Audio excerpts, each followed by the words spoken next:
بقی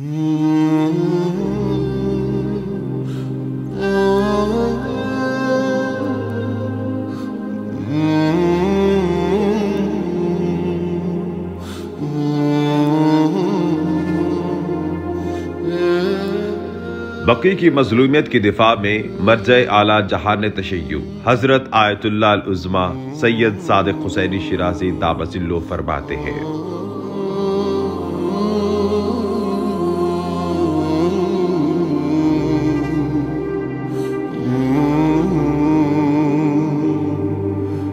حقیقتاً رسول اللہ صلی اللہ علیہ وآلہ وسلم کے مقام عالی کو آپ کی شہادت کے کچھ ہی عرصے کے بعد پامال کیا گیا، اور یہ اس وقت جب آپ کی شان میں گستاخی ہوئی اور کہا اِنَّا الرَّجُلُ لَيَحْجُرُ کہ یہ شخص العیاذ باللہ ہذیان کہہ رہے ہیں۔ بقی کا انہدام اور حرم عسکریین علیہ السلام یہ تمام کے تمام اسی روز کا نتیجہ ہے۔